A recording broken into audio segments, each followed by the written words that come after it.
అన్న నమస్తే అన్న. అన్న మీది ఏ ఊరు? ఖమ్మంపాడు. ఏం చేస్తుంటారన్న మీరు? వ్యవసాయం చేస్తున్నాం. గట్టిగా మాట్లాడండి. వ్యవసాయం చేస్తుంటాం. వ్యవసాయం చేస్తుంటారు. ఎలా ఉందన్న మిర్చి ఏమేమి పండిస్తారు మీరు? ఏం మిర్చి పత్తి వేస్తాం, వడ్లు వేస్తాం. ఉమ్. పొలానికి రేట్ లేదు, వడ్లకి రేట్ లేదు, మిర్చికి రేట్ లేదు.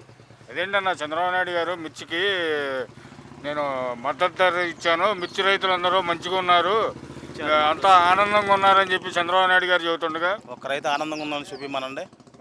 ఏ రైతు ఆనందంగా ఉందని చూపిమనండి. కొనబోతేనే బుడ్డు వచ్చేసి 3,000 అవుతుంది. ఇది కింటా వచ్చే 9,000 అమ్ముతుంది మిర్చి. కూలోళ్ళకి ఏమి ఇవ్వాలి, మిరగాల వాళ్ళకి కొట్లో ఏం కట్టాలి, దుక్కాని ఇవన్నీ బోళ్ళు అవుతున్నాయి కదా. నేడు జగన్మోహన్ రెడ్డి అమ్మాడు 23,000 అమ్మాడు. ఈడు తాలుగాయలు కూడా కొనే దిక్కులేదు. అదే తాలుగాయలు నేడు 14,000 చేసుకున్నారు. ఈడు తాలుగాయల రేటు కూడా మంచి మిరగాలుగా లేవు. ఇసమంటప్పుడు రైతులు మందులు దాకా ఏం జాగుతారు మరి? నా పాలనలోనే రైతులు సంతోషంగా సుఖంగా ఉన్నారని చెప్పి అంటుండే చంద్రబాబు నాయుడు గారు. ఎక్కడ రూపిమనండి, ఎక్కడ నిరూపించమనండి. ఏ రైతు చల్లగా ఉన్నాడో చూపిమనండి ఈ సంవత్సరం. ఒక రైతు ఏమన్నా సంతోషంగా చెప్పమనండి ఒక రైతుని. ఇప్పుడు పథకాలు ఏమన్నా వచ్చినాయి అన్న మీకు? సూపర్ 6 పథకాలు అని చెప్పి అన్నారు. ఇంత మటుకు ఏ పథకం రాలేదండి. ఒక అమ్మఒడి లేదు, విద్యాదాయం లేదు, మహిళలకు డబ్బులు లేవు. ఇటు వచ్చేసి రైతు భరోసా లేదు. పిల్లలు ఎంతమంది అన్న మీకు? కాలేజీలో పోతేనేమో పిల్లల్ని ఫీజులు కట్టండి, ఎగ్జామ్ పెట్టినా అంటున్నారు. ఆయన వేయట్లేదు.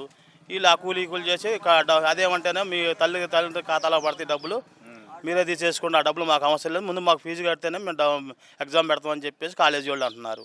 తప్పదుగా మరి. మరి ఇప్పుడు పథకాలన్నీ ఇస్తాను అని చెప్పి అన్నారు కదా చంద్రబాబు నాయుడు గారు. లేదండి, ఒక పథకం ఇచ్చాడే అడగండి. బస్సులు ఫ్రీ అండి, ఏదీ లేవు. ముందు ఆ రైతులకు గిట్టుబాటు ధర ఇవ్వమండి. ముందు గిసులో ముందు తర్వాత తిప్పలే. ఇదివరకు బస్సులు పెట్టి డబ్బులు పెట్టుకొని పోలేదా జనాలు? రైతులకు గిట్టుబాటు ధర ఇస్తే కదా నోట్లో 4 ఏళ్ళు పోతాయి. లేదంటే ఏం చేస్తారంటే రైతులు? ఇప్పుడు చంద్రబాబు నాయుడు గారు ఏమంటున్నారంటే జగన్ గారి ప్రభుత్వంలో అరాచకం చేశాడు, నేను వచ్చి మంచిగా పరిపాలన అందిస్తున్నా అంటున్నాడు. మరి ఏం చేశాడండి? ఏం పరిపాలన చూపించారు చెప్పండి? ఆ రాజధాని అన్నాడు, ఇంకా అయినప్పుడు అనుకోవడమే. అది లేదు. ఏదో వస్తున్నారు, పోతున్నారు, షోయింగ్ ఫోటోలు దిగుతున్నారు. దాన్ని ఏముంది, ఎవరైనా దిగుతారు ఫోటోలు. మీకు పథకాలు ఏం రావట్లేదంటారు? ఇప్పుడు వరకు ప్రస్తుతానికి ఏం పథకాలు రాలేదు.